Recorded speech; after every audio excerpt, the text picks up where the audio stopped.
Oh, and welcome to the Dublin Arsenal podcast. I'm your host, as always, Jonathan Giles. On this special midweek show, we'll be reviewing last night's 5-0 thumping of Maurizio Pochettino Chelsea side. Just to mention, Elevate Events presents an exclusive event featuring Arsenal legends Liam Brady, Ray Parler and Paul Merson at the Clayton Hotel, Borrington Road, Friday, August the 9th. Go to universe.com/events for tickets. So sit back and enjoy the show.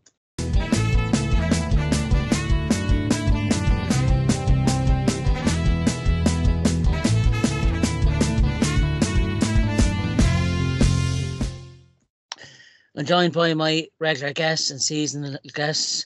It's been a while for John. He feels like a reserve at this stage. He probably feels like while you're in Timberfields coming back. How are you, John? Yeah, but I didn't do my leg in the way he did. I have no idea what's going on. I'm rejected and then pulled back at the last minute. This is like a pity interview. This is. As you can see, John's facial hair has grown with the worry of not getting on every 3 months. I haven't shaved since the last time, Johnny. I haven't shaved. John, aka Santa Claus Media, welcome back to the show. I'm also joined by another young gun, Mr. Meltdown 2, Ian Gunnery. How are you? Not too bad, John. Not too bad. I done a name and I took a sabbatical. That's why I haven't been on for a while. In case anyone's wondering, Eamon had a complete breakdown on our WhatsApp group last week. And if we don't get anything out of the next 4 games, we mightn't see him again. But he will be back for Monday's show. Hopefully. A North London derby victory, but I'm sure there'll be a few meltdowns in the group Sunday if anything goes AWOL. I have the text messages ready. Eamon, if you're listening, you're welcome back to the group anytime. Like John, who had to exit as well. It's never a dull moment, I can tell you that. As I said, on this special midweek podcast, we'll be reviewing our 5-0 home victory over Chelsea last night. A really impressive performance by the lads. Goals by Leandro Trossard, which was our 100th goal of the season. 2 by Kai Havertz and 2 by Ben White. It leaves the table at 10-8 tonight as we're recording before Liverpool and Everton kick off. It stands at Arsenal top with 34 played, goal difference of 56 and 77 points. Liverpool 33 played, a goal difference of 43 and 74 points. And Man City, who play Brighton tomorrow night, they play 32. They have a goal difference of 44 and 73 points as well. A few things that I've heard, lads. David Raya won the Golden Glove with 14 clean sheets. So well done to him. And sadly, it's probably the end of the road for Aaron Ramsdale after saying that. He probably will be sold in the summer, but what a signing David Ray's been, and hopefully that can be confirmed in the summer as a permanent deal, which it should do. That's 104 goals in all competitions with that 5-0 win. When you compare it to last season, we only scored 103, so you can see season on season the improvements. Kai Havertz looks a steal now at £65 million. It all started with that penalty against Bournemouth away. And since then, really, I thought I scratched my head when I saw the signing, but the way he took that goal from the Odegaard pass, just to nudge off Cucurella, I think it was, and to finish past Petrovic was just, and a second goal as well. He's just growing in confidence, isn't he? In every game now, you can just see it now. He's loved now at this club compared to what he was at Chelsea. He feels he belongs somewhere. And I thought the early goal from Leandro Trossard set the team. We really wanted to win that game. I think a bit more than Chelsea. I know they were missing Cole Palmer, but I thought, obviously with us being in the title race, but we showed us a hunger that we wanted to make up for that Bayern Munich defeat, and to end the season strong. And when you look at our next 4 fixtures, Spurs away, Bournemouth away, Bournemouth at home, United away and Everton at home. It's going to be a good end of season. Four games that you'd probably see at least us winning them all, but I don't want to mock things just yet. I don't want to come to you, John. Really impressive performance last night. It wasn't a 5-0. You couldn't have asked for anything more. And I thought the performances of Kai Havertz and Ben White in particular were just superb. What was your take on the match? Yeah, look, you can't argue with a 5-0 home win against Chelsea. Let's be honest. We owed them that. We've owed them a couple of them. And it was, I'm just disappointed we didn't get 6, 7, or 8, let's be honest, because Chelsea were that bad in the second half. Let's say the first half was far more open than I expected it. We got a great start, as you said, great finish from Trossard. A great, great bit of work by Royce. Turned their young defender who was, let's put it this way, he was left out on his own. He got absolutely no support from the players in front. All through the game, I thought he was, I felt for him a little bit towards the end. Come back to me in a few years' time, I'd hate his guts. But last night, he was on the receiving end of a really good Arsenal team. And great work by Royce, great finish by Trossard. We've seen a lot of people giving out about the goalkeeper and the near post, but he hit it with such pace and he was so good. Keepers don't want to concede goals from the near post, but give Trossard a little bit of credit there. From there on, I thought the first half was very open, end to end. And Chelsea's pace gave us a lot of trouble. If Jackson could finish, he'd be lethal. I mean, he had a couple of great opportunities. The one with the header. What the hell was he thinking with the header? Anybody? Jesus, Johnny, you'd have put your head on that. I couldn't believe it. The ball's in the air. And I'm saying, I couldn't believe he did what he did. I'm shocked by it. It's a professional footballer. Yeah. Oh my God. He's the Chelsea Nunez. He just can't score goals. Honest to Christ. And his pace, he should be a 20-goal a season striker with that amount of pace. Yeah. Honestly. I thought Partey was superb in the first half. Yeah. I thought he bossed the midfield. I thought he was absolutely outstanding. And he showed what we missed from him this season. He just gives us an extra dimension. He really does. As good as Jorginho's been, I really wish we could have seen Royce and Partey and Odegaard play a little bit more often. He's down to his last year of his contract. Because of his wages, he might be tough to move on.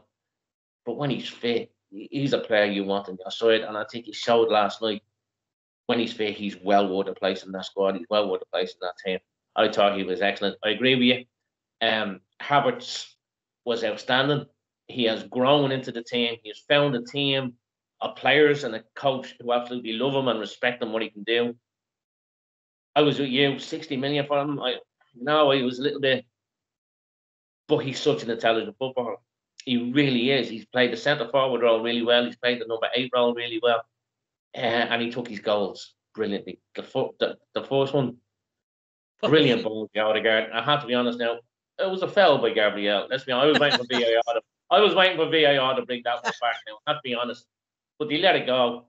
But again, if they're going to let Jackson's bowing on Tommy Ashley on the first 10 minutes go, then they can't complain about Gabriel letting that one go. Just to cut across you, John, that tackle by Jackson on Tommy Ashley, do you think that was would that have been a red card if that was further in the match? I couldn't believe the VAR didn't ask the referee, here, you need to have a look at this. Yeah. That was late, it was high, it was dangerous, it was studs first, it was everything, it ticked every single box for a red card, and I couldn't believe VAR didn't say, here, you need to have a look at this. The ref didn't even give a yellow card. Absolutely shocking. But anyway, back to the goal. What a ball by Odegaard. Jesus Christ, what a pass. He showed such vision last night. I mean, I can rant and rave.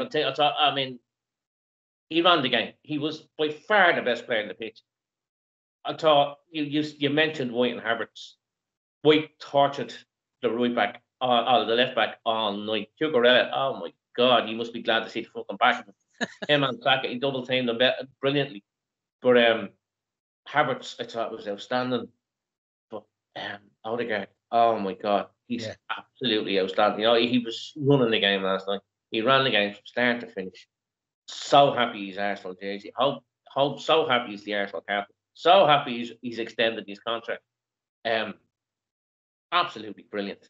As I say, the only downside for me is we didn't get 6 or 7. Martinelli probably should have done it late in the late in the game. Fantastic performance. And on Raya getting, I mean, he's got 4 games to go and he's already won the Golden Glove competition, which says something about him and the defence in front. Yeah. You have to give the defence some credit. Yeah, 5-0 at home to Chelsea. I'll take that all day week. Oh, absolutely. Absolutely. Especially after our draw at Stamford Bridge earlier on the season, you can see how the team has even grown even further, can't you? Like we've moved miles ahead. Like what I noticed last night was you could see the team unity with us, but Chelsea, they looked like a team of individuals, didn't they?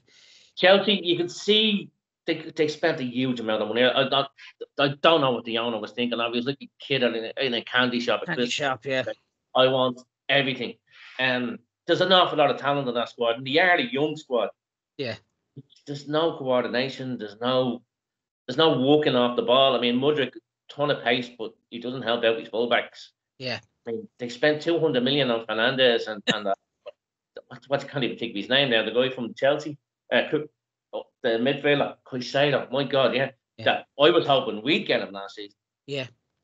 An old man party beat them, 2 of them off the pitch. Yeah. They gave the defence no help whatsoever. Yeah. As I said, there's a lot of talent on that Chelsea team. There's an awful lot of pace in that team. But there's no work ethic. Absolutely. Once that second goal went in, they were sounding the towel and couldn't wait to get off the pitch. Yeah. And it's absolutely fantastic to see. Couldn't happen to a nicer club. That's really bleeding honest. Absolutely hate them. I mean, all the snide remarks you got from Chelsea fans over the last 20 years with the Russian billionaires' money. Yeah, 5-0 is the least they deserve. As I said, I wish it was 6, 7, 8, or 9. Let's be honest. Put them back. I know we've a lad in our group, Jamie. He would have won about €1,000. I think it was handed 6-0, and it was 5. Martinelli went through, and I thought that was just. Yeah. I thought the keeper actually, in fairness to him, Petrovic, he was probably their standout there, and I think probably Raheem Sterling, a close, He only came on for 20 minutes, and he don't keep the hell of a lot. The keeper, as I said, he had an awful lot of work to do because the defenders in front of him weren't on. I don't if you heard Ali McCoist. I mean, there was one save in the first half which he knew nothing about. McCoist was calling it the greatest save he ever seen. A ricochet off his centre half and hit him in the face. He knew nothing about it, and that's the greatest save he's. Crazy stuff. Look, I'll be honest with him. He pulled off a couple of really good saves. It could have easily got the 6 or 7 if it hadn't been for him. It's a crying shame that a really top pro like Thiago Silva is stuck at a shit club in Chelsea. I was so happy he wasn't playing last night because he's by far and away that best player. Yeah, that's saying something. When he's the oldest in the team, but he's the same age as me, for Christ's sake, and he's still playing top class football. But he was he's been an outstanding pro. What the hell? I just hate to see him in the Chelsea jersey. He deserves so much better than that. It's crazy. It kind of makes me feel like not signing Mudryk and Caicedo was actually the best. Again, would he have fitted him into the Arsenal team? I don't know. When you look at them, their heads go down pretty easy, don't they? As you said, they're more. As I said, Havertz found the right team and the right coach, and that's the big thing. Caicedo went there. It's not the right. He's not the same player he was at Brighton. And Mudryk he's a pale shadow of the player that everyone was chasing. You don't know what he could have done with better coaching and better players around. Let's be brutally honest about it. I think, as I said, there's a lot of talent on that side. But Chelsea's a shit show, and long may it continue. And please God, when they face that charges, maybe they'll get them out in a couple of divisions. But, fingers crossed. When the fans went home early, that shows what it's club here. You either stick by your team through thick or thin, or you don't. As hard as it's been watching Arsenal over the last few seasons, you always seem to stick till the end. I notice with a lot of clubs, anyone that leaves early kind of typifies who you are. I think coming to you, Ian, you've been waiting a while on the bench there. In terms of coming on the show after a while, were you really impressed with last night's 5-0 win?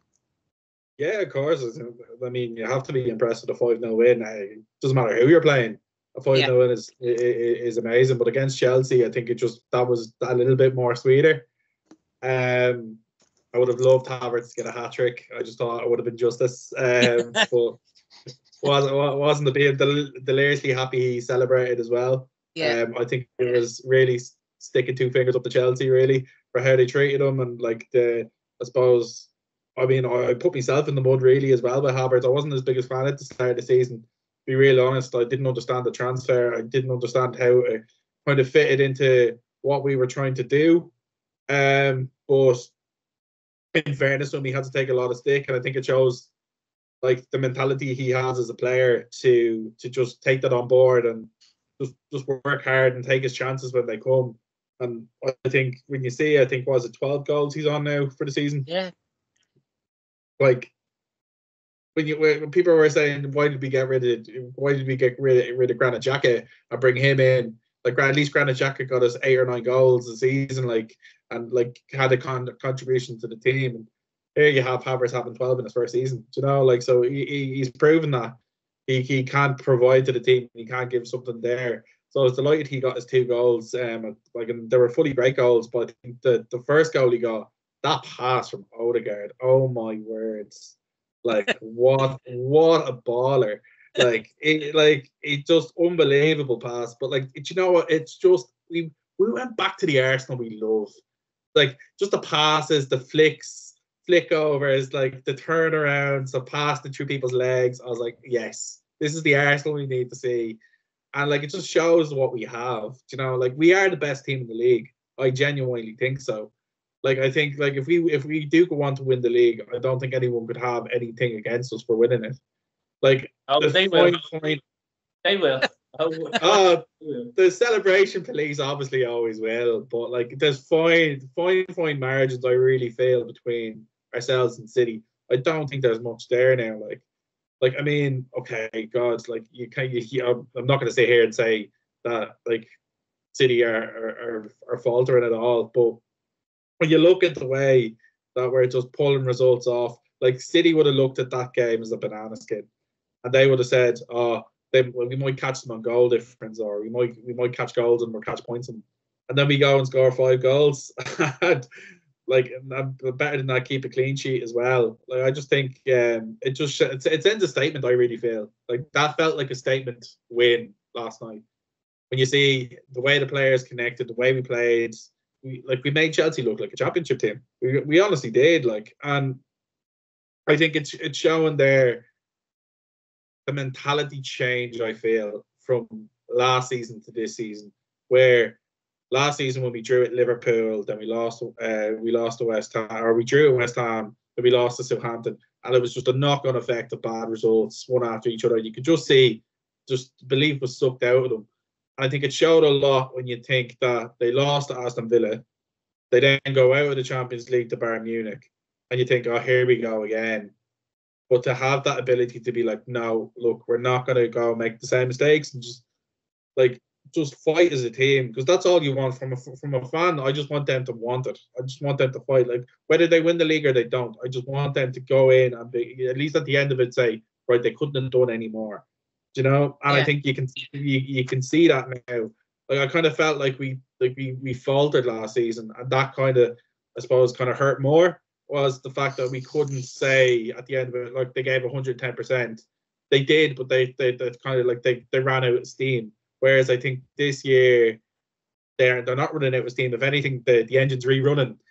I feel, and I think when you look at it like that, I think that's what we're really shown well, and what I took from the performance. Is every player played well. You could say anything about every player that came on. Like Partey, especially, John, as you mentioned, the age he is to be running around making like these young kids that are like energizer bunnies, like look absolutely out of the game completely. Just says it all, really. And I think even for Ben White, I'm delighted for Ben White because I think he's got a lot of bad media with the English team as well. And I think it was great for him to just get 2 goals, just have good things in the media about him, take his headspace away from all of that kind of stuff. So I think I was really, really glad for him. Trossard as well. I mean, Trossard, like he just seems to just score the vital goals, be it the last goal or be it the first goal, to just set it up. He just always seems to be there. And I've seen a few of the Arsenal fans are trying to take the mick out of City, because I know City have a chance saying champions, ole, ole, ole, or champions again. And now they're saying Trossard again, ole, ole. They're just trying to annoy Man City a bit more, and I'm here for it, to be fair. But no, I think overall it was a really, really good performance. It's very, very hard to kind of pick a man of the match, but I do agree with I think they gave to Martin Odegaard, if I'm correct. I think there could have been 3 players there you could have given it to. I think Havertz could have been deserved of it. Odegaard definitely, and I think I'd nearly even put Partey into that mix. I think for the age that he was, for what he did, I think is incredible. But no, I think Martin Odegaard, for just his positioning, his vision for passes was just absolutely unbelievable. Yeah, he's a class player, isn't he? Unbelievable.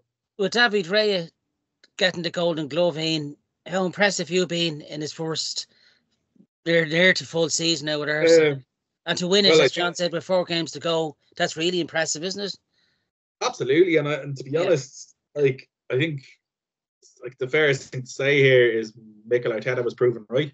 Yeah, you know, he's proved people right. Because I know when he initially took Ramsdale out, and the way he did it, and like kind of there's such quickness of it, people are thinking, God, that's really harsh for a goalkeeper that got us through a really, really tough season. And even I thought it myself. I was like, does he deserve to be dropped? But like when you see just the confidence that our back 4 have with him and go with Ray and goal, in comparison to Ramsdale, it's completely different. Like, yeah. I think Declan Rice said it after an interview one time, and even Henry said like afterwards, like, I love to hear that, and that gives me confidence. Is that they feel like they have the freedom to go up, like they have the freedom to go and attack without worrying what's happened behind when Reyes in goal.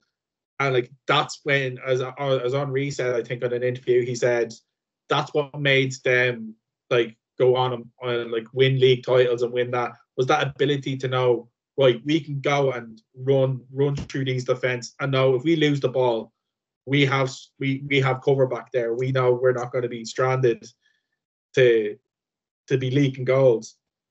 And I think when you look at it with Ramsdale, it wasn't the same. Like Ramsdale was a great shot stopper, unbelievable shot stopper, probably a better shot stopper than Raya, I feel.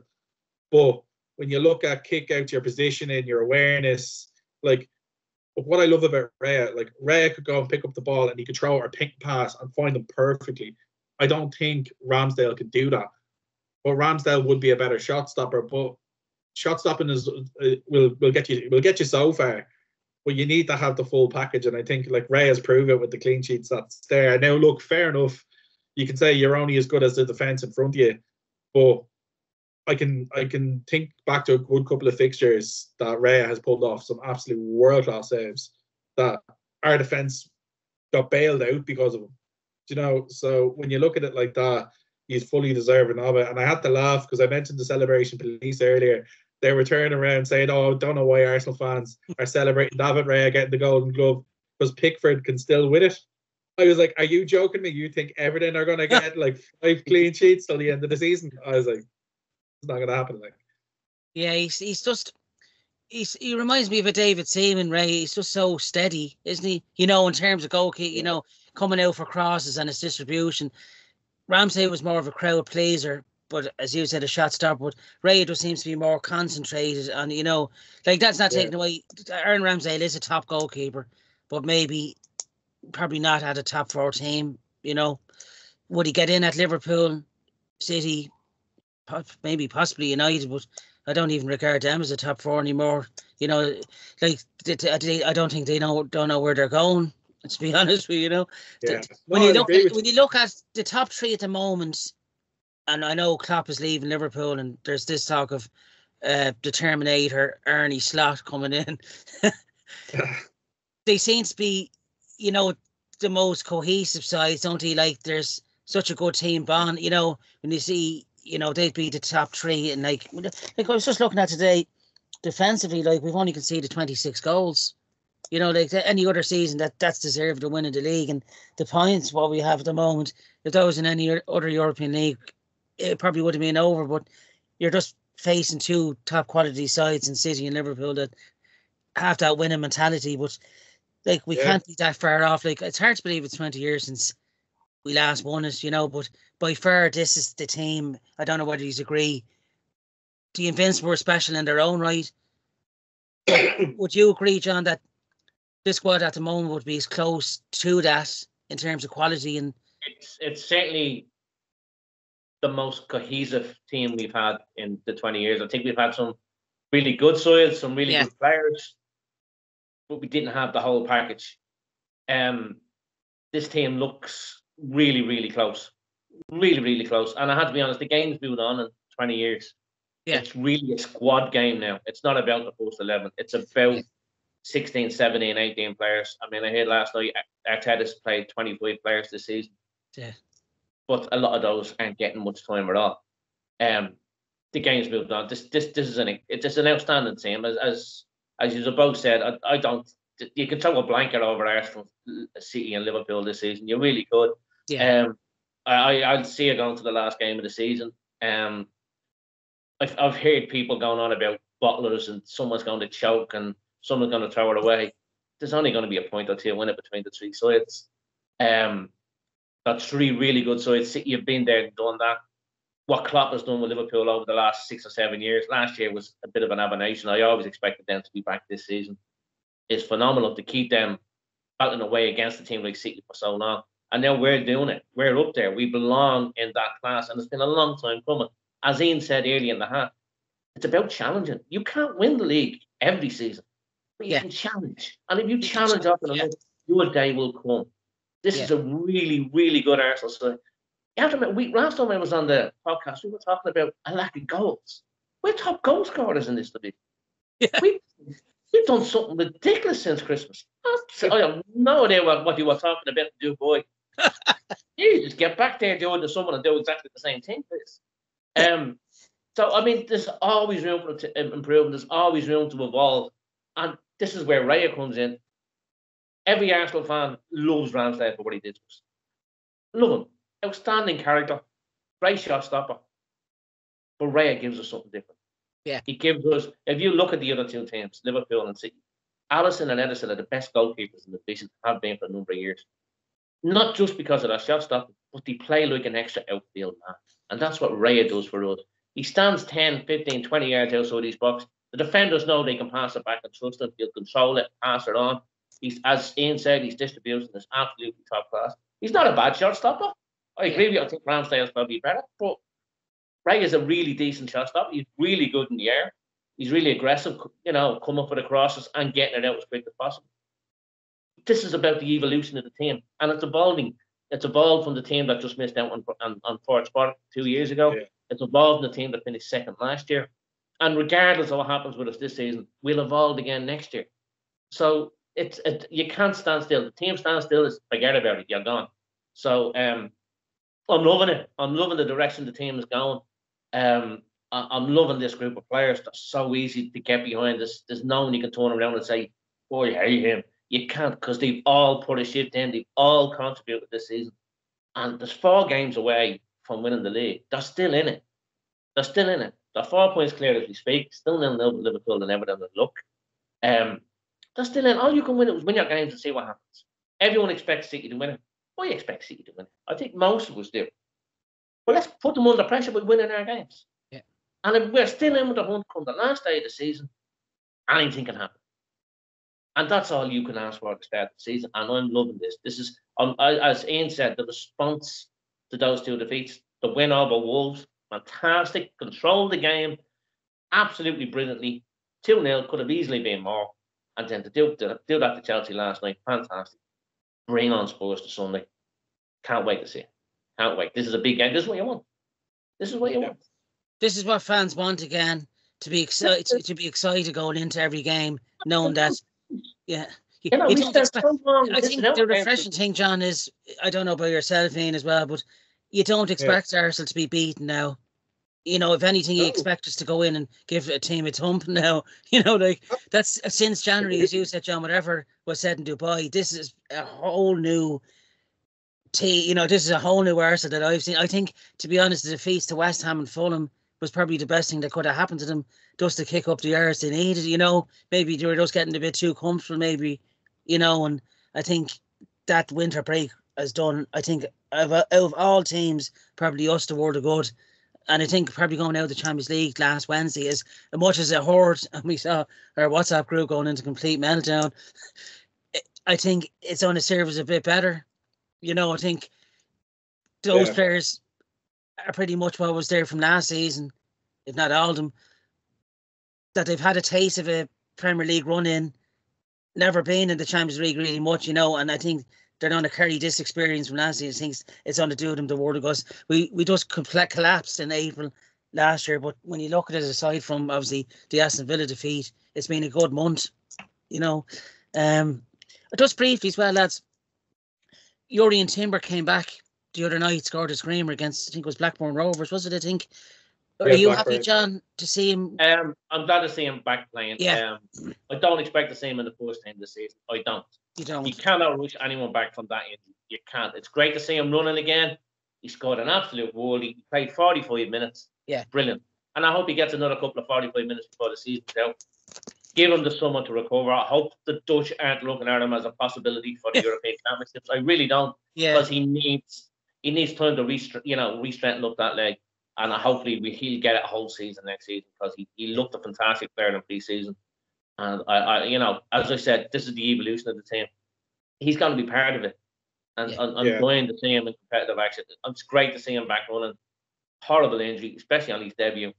But a lot of people are screaming for him to be back in the first team. Don't rush him back. Don't rush him back. I agree with that. I agree with that as well, especially because it's the run into the Premier League as well. And teams are going to know that if Arsenal lose a game or draw a game, that more or less. Can you imagine him under the tackle like Jackson's last time? Yeah. Without the proper rehab, without the proper strengthening in his leg. Yeah. Tommy Asu, fair play to finish the game. I love Tommy Asu. I think he's probably our best defender. But I was waiting for him to be carried off after the scene that we played at that. So, I couldn't believe. I even personally think myself, I don't know about you, I think Saka's playing with an injury. Yeah, he looks sluggish, he does, I don't think he's 100%, but he's still the best option we have for that position. Saka that's what I mean. Still Saka, better than anyone else we have for that position. I agree with you, he's not 100%. There's Saka playing, and so Saka's limping and trying to still say 70-80% fit. Timber's only about 40. Do you know what I mean? If that, exactly. So you can't. You can't. Where do actually, lads? I don't want to throw it out there. With Timber so versatile, where do you see him fitting in position wise? Do you see him as a fullback or in the center or in midfield?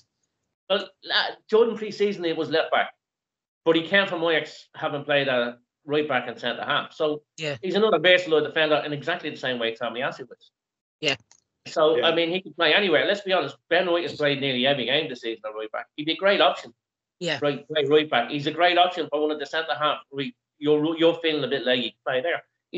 And he's shown in pre-season he could be a great option for left back. He's just a versatile player. As I said, this is about the evolution of the squad.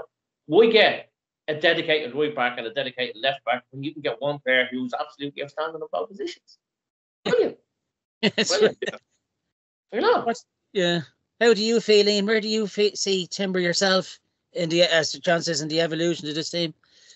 To be honest, the way our team works and the way the positions that they and the formations that Arteta uses, he could be a fullback, he could be a centre half as well. But also where I'd even put him, now maybe I'm being crazy even saying this, because I'm just thinking of Partey's age, and Partey doesn't have a lot of years behind him.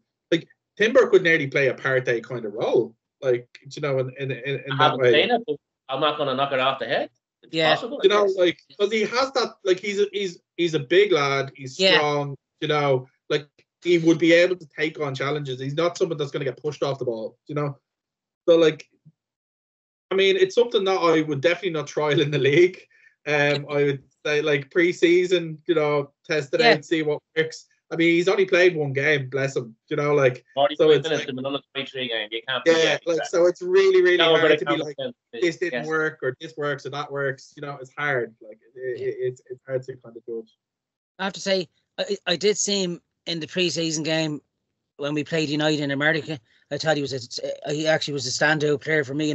He's so athletic. He's some pace for a big lad as well. And he can only grow at that age of 22. He's learned a lot already at Ajax. We know how good they are at nurturing young players to be a lot of them superstars, but the ability is there, and but looking at him the other night for the 45 minutes, he's hungry again. That goal will just give him, put him on cloud 9 again. But I agree with John. I wouldn't risk him in the next 4 games. I don't think that. I think it shows a lot of drive and confidence that he has. That he realistically knows he's not going to be in that first team. But to even be wanting to play in the under-21s and wanting to show like what he's capable of doing, just shows that he's the right mentality to slot into that team when he is fit. Because all of those players have good fight and drive, and they want the best for the team. And he's showing that by even doing that alone. Yeah.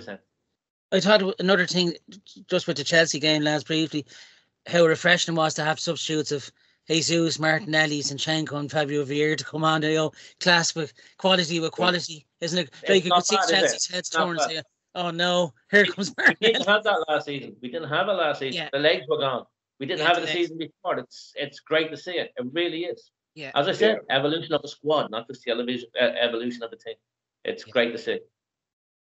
Well, I never would have thought we'd be saying that. As it currently stands, we're 30 points ahead of Chelsea. Like, let that sink in. Yeah, when I saw that last night in the graphic, it says, "Oh Lord," like Chelsea are just a spiraling club going down.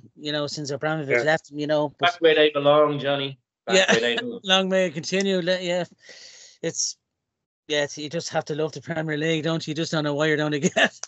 Like, I think the 2 stats that I've loved this season is we're 30 points ahead of Chelsea, and I'm not sure what it is now, but at one stage we had the same amount of goal difference as United had points. Yeah. So, I mean, not a bad season to have so far. Yeah, it's like to be top scorers in the Premier League and not to win it would just be such, The team without a striker. Yeah. I think City, I know they're a good team, and I've said this, but I just don't feel they're not that side like last year, You can't write them off, John. That's the thing. They've been, as Paul Merson says, they've been there and done that, isn't it? They've been there, exactly. They've been there, they've done that, and they've proved it before. You cannot write them off. Yeah. Okay, it's great to have the points in the bag. It's great to respond the way we have. Yeah. We're not favourites for the league. All we can do is win our games and see where it takes us. That's all we can do. And get what's going to actually help. Well, I feel like we have to win our games anyway. That's without question. But their game in hand against Spurs is 3 days before, I think 3 or 4 days before the last game of the season. They have a lot of games. So, they have a lot of games left. And I think that is where it gives me hope, is the fact that they're playing their games like one after each other really, really quickly. Like they, not that I don't think they have they'll run out of steam. I don't think they will, but I get that there's a few bad attitudes in their squad. That's where I'd more zone in on. Like there's 1 or 2 players I feel that don't, like Haaland. I think he's incredible. Don't get me wrong. Like he scores goals, this, that, or the other. But when he doesn't get it his way, he nearly he's stopping. I feel sometimes. Yeah. And that, don't get me wrong. You might not do it for 90 minutes. You only have to do it for 1. You do that for 1 minute, and someone gets around you and puts the ball in the net. Like Brighton on Thursday. Brighton's going to be the one team that I actually think more so than Spurs that could cost them. Because Brighton away, we've known ourselves, is not an easy game no matter who you have. And it'd be ideal if Danny Welbeck scored the winner. I mean, what would you for that? Yeah. It would have been nice to see Evan Ferguson get down to Maplo, but he's out sadly for the rest of the season with an ankle injury. But like that, there's a lad, Julio Enciso, scored a screamer at this stage of the season against him. I know City had won the league at that stage, but they've got talent all right. But it's a big ask. But I would have probably preferred to see City keep going in the Champions League. So that would have been another headache for them. They're like us now. It's game on game now. But look, all we can do is win our. Well, we're seeing a pattern of our rivals suffering on the hands of us. So like here's my scenario is that Tottenham will beat City and that'll be the reason we win the league, and that'll just be bliss. I really don't think City want us or Tottenham want us to win the league. That'd be my worry in that game. But to be honest, with them chasing, I don't know. They have to win all their games to get top four. They have to. They're going to go out against us. They'll go all out against City. They want the top four. Yeah, they'll have a big say because they play us, Liverpool, and City. You know, they're probably the one team that has to have a say in this. Just briefly, lads. To wrap up the Chelsea review, your man of the match, John? Odegaard. Yeah, quality, wasn't he? Yeah. Just and the game. Absolutely outstanding performance. Yeah. Ian? Yeah, I think for balance, like Odegaard definitely is up there, but I'd also give it to Havertz as well. I think he took his goals well. I think his overall play was really, really good. So I mean, it's as you mentioned, there's so many give it to, but look, realistically, yeah, you'd have to give it to Odegaard. I think it's you can't really like I'm trying to justify not giving it to him and give it to somebody else, but you just can't. Like, he's just unbelievable. And as John said, I'm so glad he's renewed his contract. And Real Madrid must be crying that they gave him away for what they gave him away for. I'd probably give it to Kai Havertz just because it was against his old club, but the way he took that first goal from the Odegaard pass, if that was 2 or 3 months ago when his head was down, that would have ended up and over. But the way he took it, he just took it in his stride, and he knew where he had his head down, but he knew where he was going to put it. Just a quality performance, and especially against your old club and celebrating like most old players don't. But I think he's glad he's away from that club. You know, he's feeling the love now. Which brings us on to the Spurs game now, which is Sunday at 2. As we said, Spurs are chasing 4th place now, as John says, they have to win all their games now because 5th place doesn't guarantee, I don't think, a Champions League spot. And Spurs are very a hard team to judge, aren't they? Like, they batter one team one week and end up on the end of it the next week themselves. We drew 2-2 there at home in, I think it was September. We were only about 10 games in. Jorginho sadly had only come on, and the misplaced pass was finished by Son. But I think that day we probably had done enough to actually beat them, you know. That was really only their 2 chances. How do you see the game going Sunday, John? Always as a North London derbies, it's going to be a tasty affair. Just been told it's 1-0 to Everton. Yes! Get in. VAR is checking it out. VAR is checking it. Papa Gunnery, you're a legend. Hey, could get on the offside. Anyway, back to the big game. They should have penalty. They should have had a penalty and it got denied. They're playing out this. It's offside. Oh, it's offside. That's offside. Oh my God. I don't realize. Okay, fair enough. The game Sunday. Score a proper goal. That's what old crack. Use the hell up and take some medication, will you? The game Sunday. It's a North London derby. And that in itself is a great leveler, regardless of where you are in the position in the league. It's not going to be easy. We won for the first time on the new stadium last season, and great second half performance from Ramsdale and goal. They're a dangerous side. They're well coached. It's not often you say Spurs have a manager you don't hate. I don't hate Ange. His interviews tend to be quite good and honest. Yeah. They try to play football. I was at the North London derby at the Emirates. They didn't play badly. Maddison's been a big miss for them because of injury, and that was always going to be. It's always going to be a case for him, because he is a good player. Son, as we know, is a dangerous motherfucker, and he has a great scoring record. I've always believed if Arsenal play their game, they win. But it ain't going to be easy. Ain't going to be easy. I think it's very simple. Game. If we score first, I think we win. Yeah, first goal. That's exactly how I feel about this. If they score first, they'll sit back and try to Cantús on the counter, and they've got enough pace to do that. Whether they're strong enough to put up the block that we did against City at the Etihad, I doubt it. But we don't want that. If we score first, it'll be the other way around. They'll have to attack us. We can play a low block and we can break. So I think it's very important for us to score first. I think if we score first, we win. It's not going to be easy. And I'm never going to an North London game, the derby, thinking it's going to be easy. As you said earlier, they are fighting for top 4. They're going to, regardless of the local derby, think they're going to want to win it. They got thumped against Newcastle. They're not going to be happy with that. But I hope that's a sign of what we're going to put up against on Sunday. Fingers crossed, touch wood. and all that. Yeah. I just think if we play the way we played against Wolves, control the game, play your game, chances will come, and I think we'll be. Would Spurs worry yourself, Ian? There's one player in particular, Christian Romero. If you get at him, he's more than likely done it. He's a red card waiting to happen, isn't he? If you wind him up. Yeah. But, yeah. How do you, hand on heart, how do you see the North London derby go?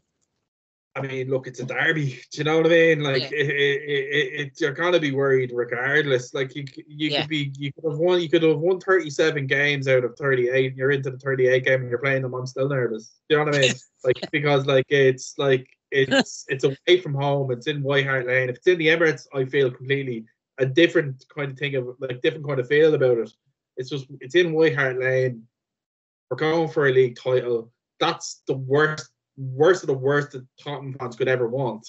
So they're already up for it on a normal situation, whether it's bragging rights, top four. The fact that they have the capabilities of stopping us winning the league title, there's no doubt in my mind that they're going to be rough as hell. The fans are going to be up for it. The atmosphere is going to be wild. We've seen how they dealt with that in Munich. And I feel like, okay, they got beat 1-0 in Munich, but I actually thought they handled that atmosphere quite well.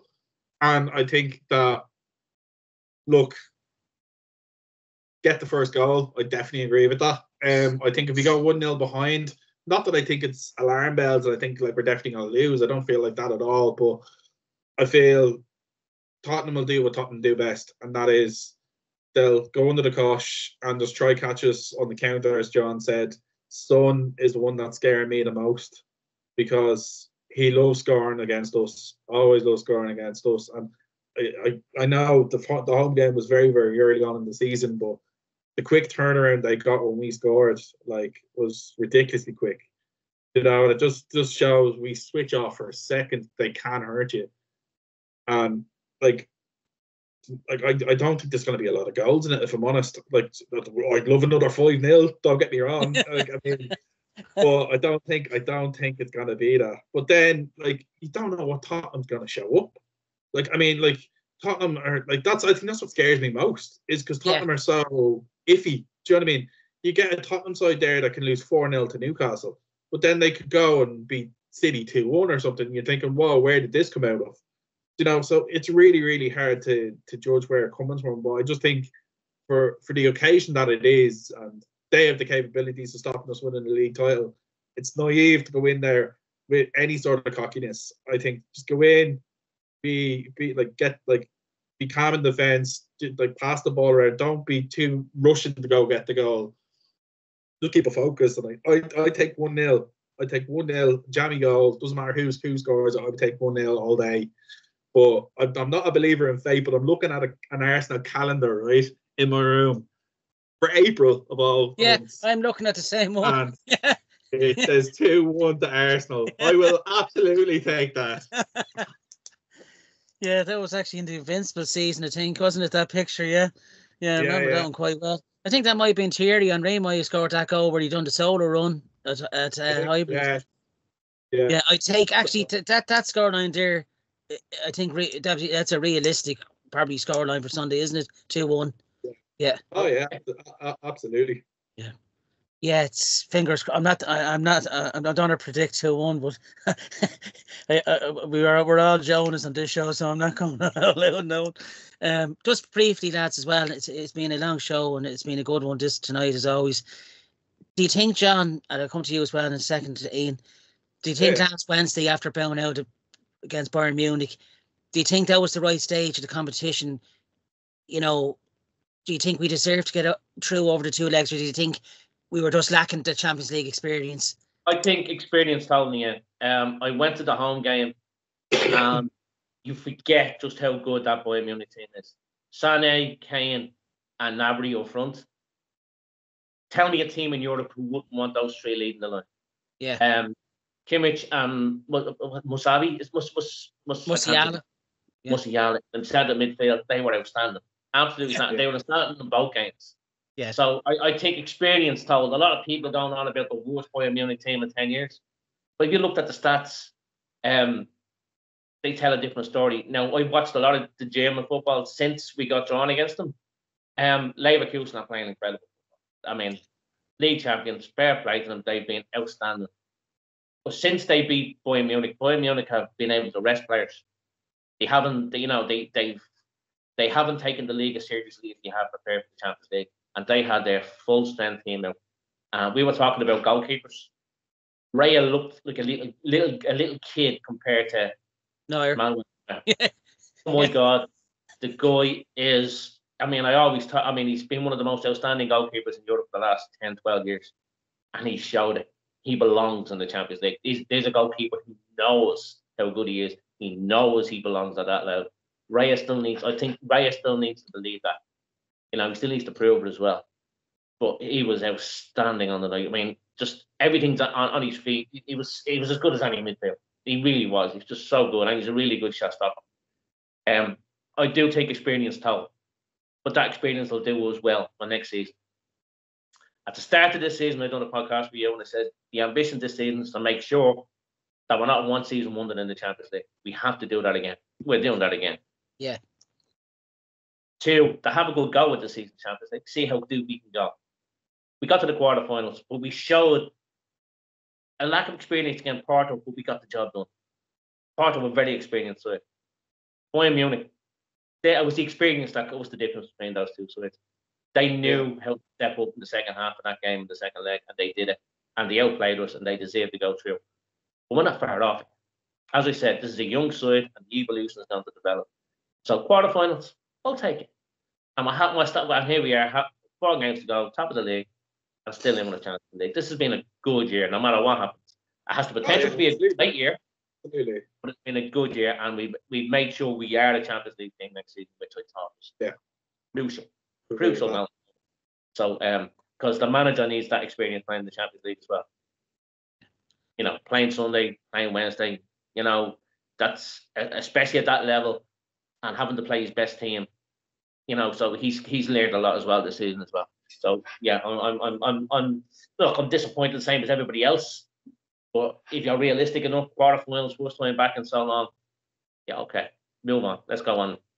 Let's finish this season on a high and bring on next season. Do you feel the same, Ian? Do you think we went out of competition at probably just the right stage, considering we've no experience? That squad. I mean, yeah. I wouldn't say the right stage. I'm sorry, but I thought over the 2 legs we did the same. Yeah. Sorry, Ian. No, you're grand, and I completely agree with you as well. Like, I mean, there's never a good time to go out of any tournament, to be honest. Yeah. Like, and I think you can only play against the team. You can only deal with the teams that you get drawn against. And I feel like there was a lot of learning curves. I even go to the group stage. We played Lens. That we got there. I think we lost in France. We did, yeah. Yeah. And you could see that they're with weird atmospheres away from home, that there was a bit of a nervousness there that they weren't used to. And I think that kind of shone heavily then when we got drawn against Porto. I think you could see then that they were okay, this is a different mentality that we need to kind of learn about. And to kind of I think if they play Porto again, they don't make the same mistake. That's the way that's the way I look at it. And look, that's what part and parcel of getting them into the Champions League and getting this team understanding the way that it works. You have to make mistakes to learn. It's like anything in life. And I think that had we got through Munich, yeah, it would have been great and all, but I think Madrid would have killed us. And I'm nearly kind of glad in that sense that we did go out to Munich and went out to Munich in a kind of professional way, because I don't think those players would have deserved to kind of be humiliated in Europe. I don't think they were at any stage. Yeah. But I just fear how we would have got on with Madrid. Do you know what I mean? But it's easy to say that now that we're not playing them. But I definitely think, as John said, we just needed them back to do it again next season. They couldn't be a one-season wonder. And I think the experience and the confidence that they're going to bring into that Champions League next season, they're going to be a completely different team. A much stronger, much kind of educated team in the Champions League. But also, I'm going to flip it there as well. We like John was mentioning there, that Bayern Munich gained a lot of the ability to rest players because the league was over for them. And I kind of think Bayern Munich done us a favour, like in a backwards way, that because they put us out of the Champions League, you know, we had less games and less kind of like focus. We could just focus on one thing. And I kind of feel like that could potentially help us as well, because I feel like if you look at that now, we would have had a semi-final next week, like after playing Tottenham, then going into having to play United. You know, like that would have messed you up, like whether you won it or not. Like, yeah, you know, like so yeah. when you look at it that way, not having those extra games, albeit like if you offered it to us, yeah, Jesus, you take it, obviously. Yeah. But like it'll all show at the end of the season. But I think like the most important thing there was we played against Chelsea now on Tuesday, and I think it's the first time in a while that the players have had a 4-day break.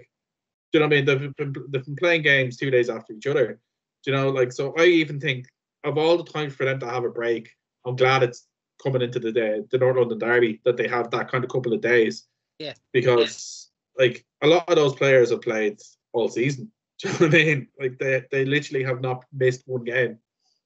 Yeah. So like I think it's definitely going to show. One thing I would mention as well is not only now are Liverpool losing 1-0, United are losing to Sheffield United 1-0 as well. I love it. Absolutely. It's good evening, boys. It's good evening. Yeah, and if everything can hold on, I to be honest with you, hand on heart, I think it's really between ourselves and City. I think Liverpool will probably drop. They're injury ravaged and they just look a tired team, don't they, this season? I think Jurgen Klopp probably called it too early in Janury. The battle cry should have been probably. That's exactly the reason that they're not going to win the league. I feel like that's exactly the reason. Like my neighbor next door is a die-hard Liverpool fan. Like die-hard Liverpool fan. And I know it's a die-hard Liverpool fan. Yeah, true. I'll tell you now. Come on. I'll let you make your point. John's been broken hearted before. But no, like I think the fact that he announced it when he did, and they're like all the fans had to get into the players' heads. That's Klopp's last year. We have to do this. We have to do that. We have to do that. Like that, you're already physically tired, but then you're mentally tired because you're thinking, "Oh, we're already out of this cup. What's he gonna do? Well, we have to do this for him." And like I think that the energy that we have now, because we're like, you know what? If we don't win anything, we've done well. We've done ourselves proud. Where they're feeling now going into these games, we've already let Klopp down. Like we have to do it. Like they're mentally draining themselves. Totally disagree. And I'll tell you what, you're right. I'll tell you what, you're right. Liverpool have had some serious injury problems. Yeah. The reason they are where they are is because of those young players that came in. Those young players that won the League Cup for them, they've been outstanding in the league. They haven't. I give credit for that. I mean, let's be honest. I mean, they played 3 games against Manchester United. They've created about 457 chances in each game. They should have scored 450 of them. Núñez himself should have had at least 200 of them, and he didn't win one of the games. Yeah, they've created a ton of chances and just can't score. Klopp's a really good manager. I think he's been brutally honest and says, "I've had enough."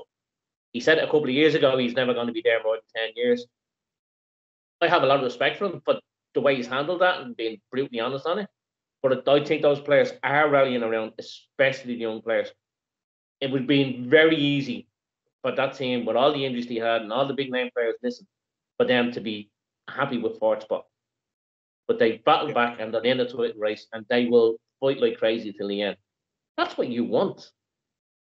And that's not, they're not going to run out of anything. Now, they're losing 1-0 tonight. Please God, it'll be 2 or 3. But that won't be down to a lack of energy. That's because that's a derby game. Yeah. And we've got a derby game. On Sunday. And as I said earlier, a derby game is a big leveler. If there's something different about it, players feel it, the fans feel it. And so I definitely disagree with you on that. Also, if Everton win tonight now, they're safe. They're actually, I think they're nearly mathematically safe if they win. Yeah. Tonight. Yeah. Well, you never know. There could be another points deduction on the way just for being Everton. Let's be honest. I don't know the point for Everton. So, but on the point of Klopp announcing it, I think he had to announce it. And I think he handled that really well. Whether you love him or hate him, He's handled that well, and I think the players are playing, not just for Liverpool, but they're playing for him as well. And they will fight till the last to do it for him. So I don't think they're going to run out of steam because of that. I don't think they find that as extra pressure because, like us, those players want that pressure. Yeah, they want it. They want to be at this end of the season. They want to be in these high pressure games at the end of the season. If you don't want to be in those high pressure games at the end of the season, you do not belong at a club like Arsenal. You do not belong at a club like Liverpool. The only reason I say that, though, is just when you look at the performances against Palace, you look at the performances against Atalanta. Like, you know what I mean? Like, the game against Palace, they should have scored 10 goals against Palace. They create chances. They're not just they're just not putting them away. Palace played well on the day. They really did. But Liverpool came around. How the hell they didn't score is beyond, honestly. And that's been a big problem for Liverpool. As I said, the games against United, they should have scored a couple of. They should have been out of all 3 games. It's insane. And I'd be more. I mean, if that was Arsenal, I'd be more concerned. We want to create chances. They create chances, but just not putting them away. That's the difference with ourselves. And that can happen. We're scoring, yeah. You know, and I hope it continues for them. I really do. I hope they finish behind us. I hope they finish second behind us. So, you know, you can't write them off. I definitely wouldn't write them off because they're a team who's used to challenging and a team that used to win. So that's why I wouldn't write. They definitely wouldn't write them off. Whatever way you look at it, it's going to be a thrilling run in. Absolutely, 4 games. Absolutely. It's the best season. It's the best title run in I've seen in years. You know, 3 teams in it. It's just incredible. Reminds me kind of like 98-99 season, yeah. When it went right to the last day and we were beaten, I think by a point, I think it was. I hope it doesn't point you too much then of 98-99. Party like it's 1999, Prince. It's been a busy show. John's looking more like Prince every day. It'd be purple rain come May the 19th, that's for sure. No, just like it's been a busy show, lads. I'd just like to thank Ian Gunry for coming on, as always, and Papa Gunry for giving us the scoreline of Everton v Liverpool. I'm just glad he brought good news. That's all. Yeah, he's a lucky omen this time. You're welcome to stay in the room anytime, Papa. And also a big thanks to John Mealian. Who's one of the 4 started with me, myself and Brendan Boyle. We're 3 years on the go now. Yeah. And we're still going strong somehow. You're somewhere along the line, yeah. Always a pleasure, Johnny. We might get another season now, you never know. I'd just like to mention before we wrap up, lads, Elevated Events presents an exclusive event featuring 3 Arsenal legends. Liam Brady, Ray Pearl and Paul Merson. I have my ticket. Have you got your ticket, yeah? Have my ticket? Yeah. When is that on? August the 9th, Friday. August 9th, Friday, yeah. I must look into that. I think that's probably going to be, if not the weekend at the start of the season, I reckon. Would be. Yeah, it would be. Yeah, it's usually the first week of August is the start of the season usually.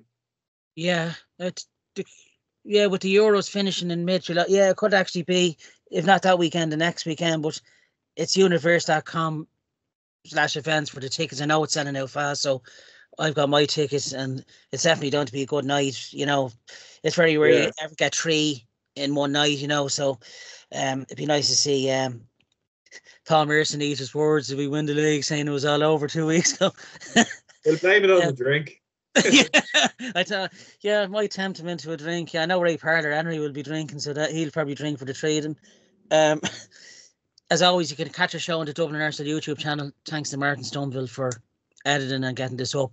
And we'll be back on Monday to review the Tottenham Hotspurs game. So till now, have a good week and thanks for listening. Take care, boys. Take care, team. Take care.